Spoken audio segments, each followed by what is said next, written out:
Assalamualaikum warahmatullahi wabarakatuh. Waalaikumsalam warahmatullahi wabarakatuh. Bismillahirrahmanirrahim. Wassalatu wassalamu ala rasulillah wa ala alihi wa sahbihi wa mawalah. Amma ba'du. Yang terhormat Ketua DKM Masjid Jamiat Taqwa Nabilah Al-Ustadz Haji Iman Basuki, juga Ainabilah Al-Ustadz Nurdin, Ainabilah Al-Ustadz Haji Bidoyo, serta Ainabilah Al-Ustadz M. Rahim. Benar semua itu.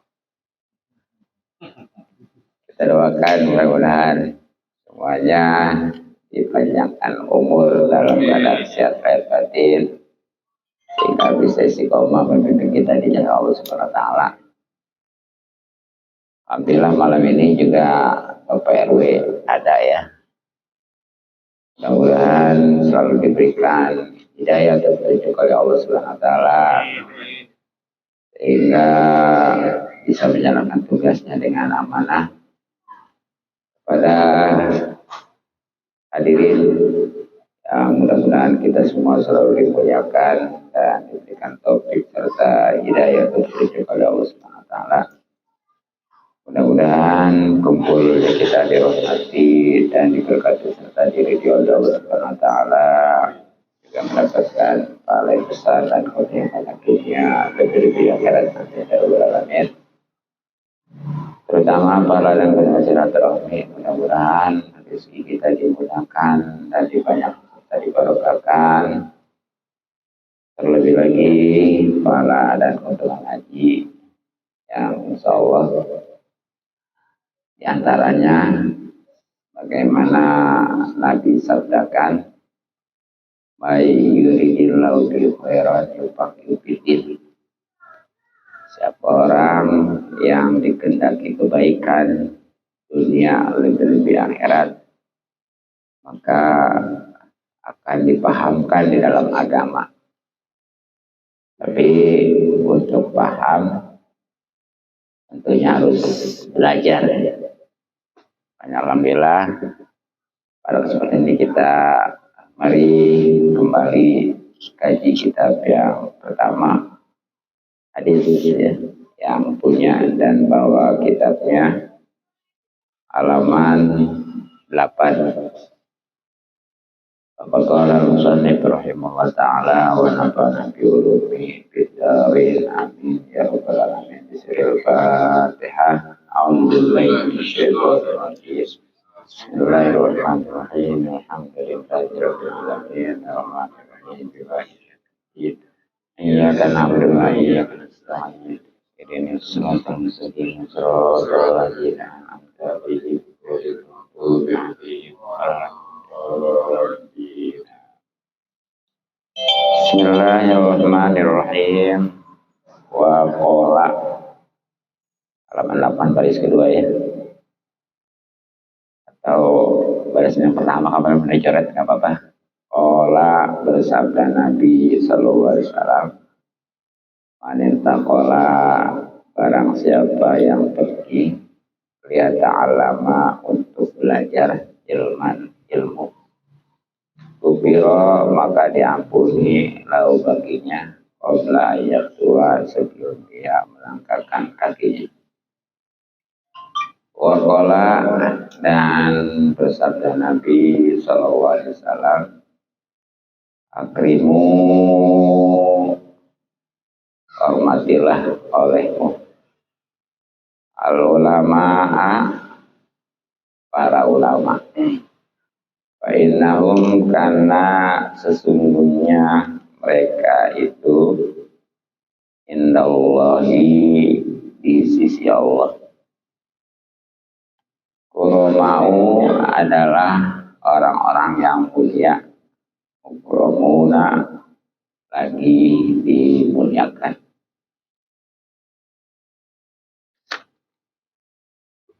Hadirin rahimakumullah,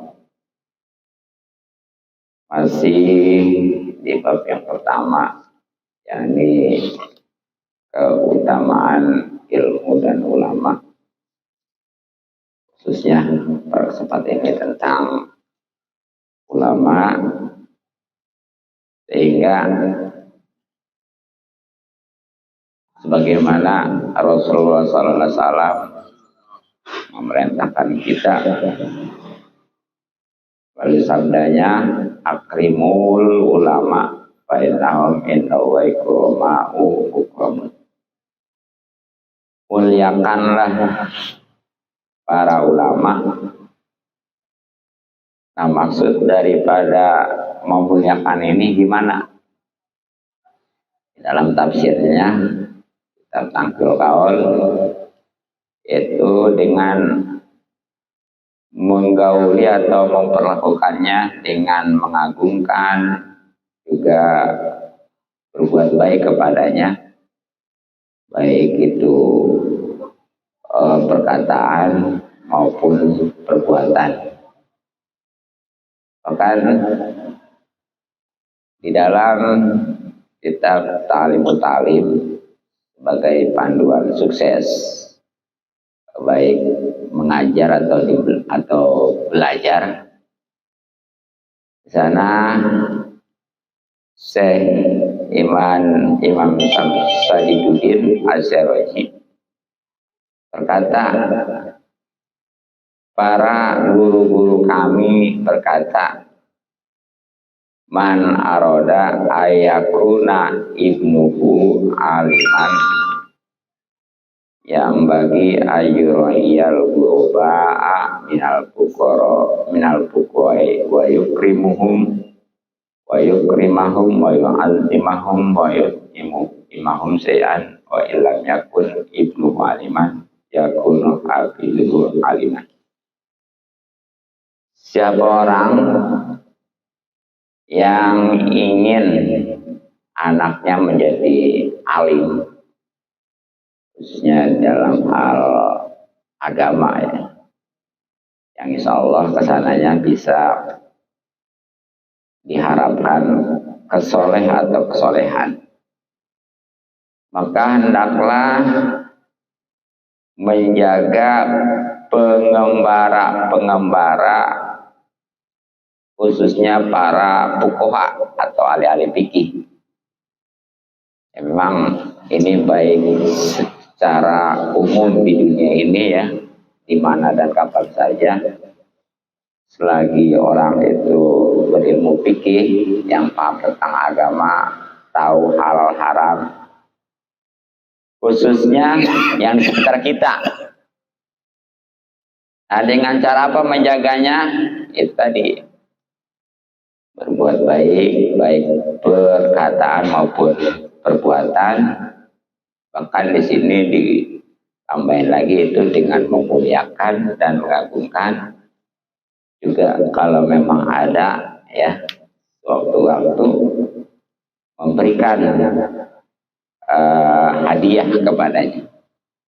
Nah, kalau sudah demikian, insya Allah itu kapan pun juga anaknya akan menjadi anak yang alim. Seandainya belum juga ada anaknya yang alim, padahal mah sudah seperti itu tuh ya, pada ulama khususnya fuqaha ya, mengagungkan, berbuat baik dengan cara memberi kalau memang lagi ada.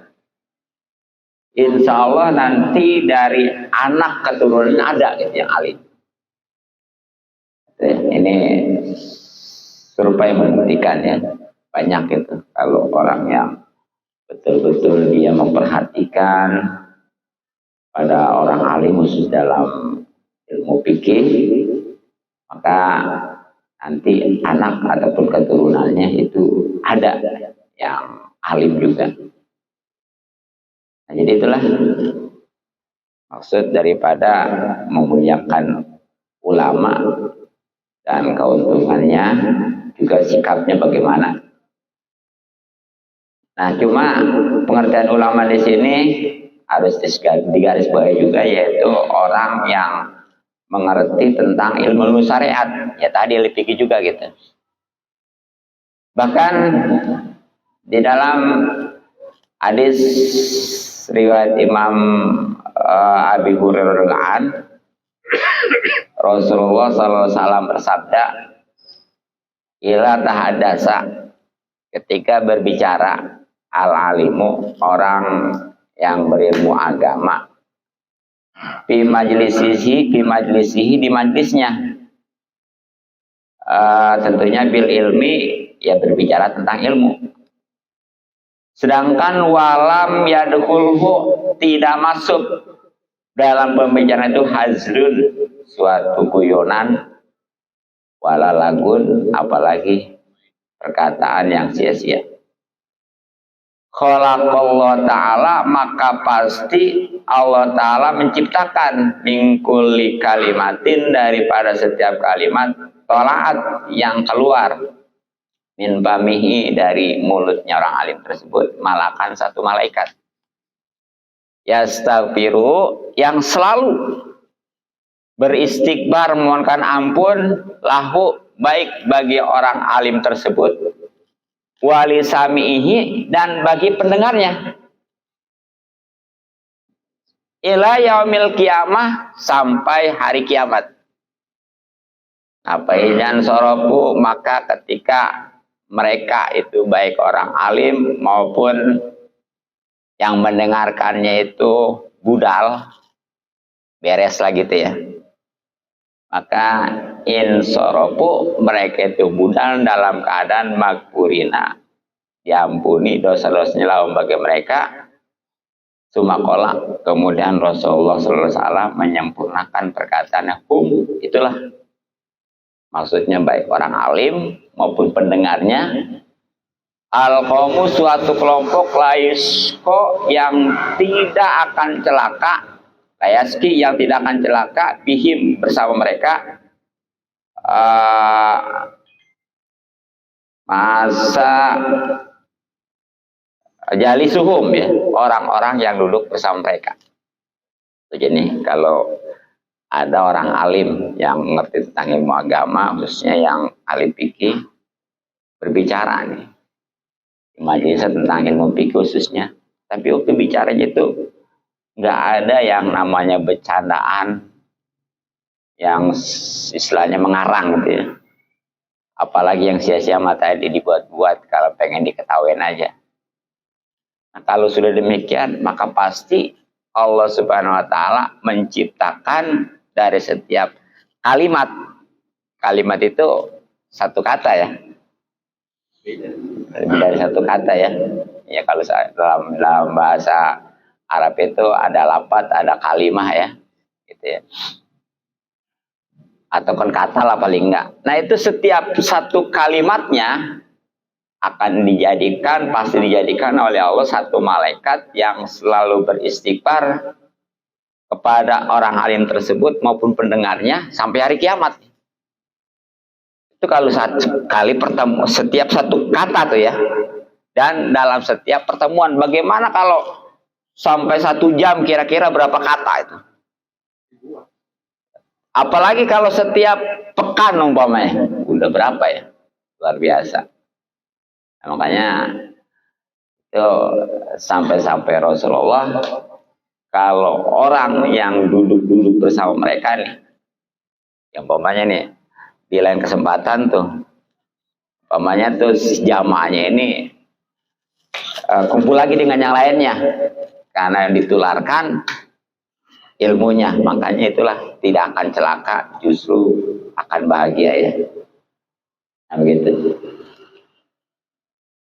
Tapi hati-hati, apalagi zaman sekarang kadang-kadang kan prinsipnya supaya didemenin, supaya apa namanya, pada suka dibuat-buat untuk berkata yang lucu-lucu ya. Kalau memang benar mah nggak apa-apa. Seperti terbukti Rasulullah SAW pernah bercanda, pernah guyon, tapi benar. Ya, diantaranya kan guyonan Rasulullah itu kan pernah mengatakan, suatu ketika seorang nenek itu ahli ibadah nanya kepada Rasulullah, ya Rasulullah, bagaimana nanti saya kalau di sorga nanti? Kata Rasulullah, nenek-nenek emang gak ada di sorga. Karena itu bercanda ya. Itu nenek-nenek yang tadinya udah semangat, udah pede gitu dengan ibadahnya, langsung sedih ya. Karena kata Rasul, nenek-nenek memang ada di sorga. Bukan berarti bohong kan? Di situ kata-katanya bukan nggak masuk, tapi nggak ada di surga. Sebab di surga mah walaupun nenek-nenek, aki-aki kembali muda lagi. Kisaran umur 30-40 tuh. Sebab kalau ada nenek-nenek mah di sana nggak rusak pemandangan itu ya. Nggak semangat. Iya. Dunia udah nenek di sana nenek. Iya. Pernah juga ya Rasulullah ngomong itu anak sapi umpamanya. Padahal tuh udah dewasa, udah banyak anak ya. Kenapa dia nggak namakan anak onta ya? Anak onta bukan anak sapi. Nah, itu karena betapapun sudah banyak anaknya, bahkan sudah tua, tetap anak gitu ya. Anak punya emak dan dia berasal dari emak begitu ya. Gitu itu bacaan Rasulullah bener nggak bohong. Tapi sekarang anak-anak dikarang-karang supaya pada ketawa, supaya pada demen gitu ya. Nauzubillah. Nah ini ancaman dari Rasulullah bagaimana? Wailul lil ladzi yuhaddisu fayakdzibu liyadhaka bil qaum wailul lahu. Kecelakaan bagi orang yang bicara. Kemudian dalam pembicaraannya itu ada unsur kebohongan karena ngarang. Nggak ada di kitabnya, nggak ada hadisnya, apalagi Al-Qur'annya ya. Ngarang-ngarang aja itu supaya apa? Supaya orang-orang itu pada ketawa, supaya pada demen. Nih, kebanyakan sekarang ya. Itu sekali lagi kecelakaan dunia maupun akhirat. Bahkan kecaman Rasul ini bukan satu kali celakain, sampai 3 kali. Wailil ladzina yuhaddisu fayakdzibu liyadhaka bil qaum wailul lahu. Nauzubillah min dzalik. Nah itu makanya hati-hati ya. Nah, jadi kembali kepada perintah Rasulullah SAW, di mana kita ini diperintahkan untuk memuliakan ulama, khususnya ahli fikih, yang itu pun diamalkan. Apa sebabnya? Bainahum, maka sungguhnya ulama indallahi, menurut Allah nih, di sisi Allah ya, itu kuromau, adalah yang dimuliakan. Maksud di sini dimuliakan, dipilih tuh. Makanya seorang ulama itu adalah salah satu makhluk Allah yang dipilih, karena memang ulama ini kan warisan para nabi ya.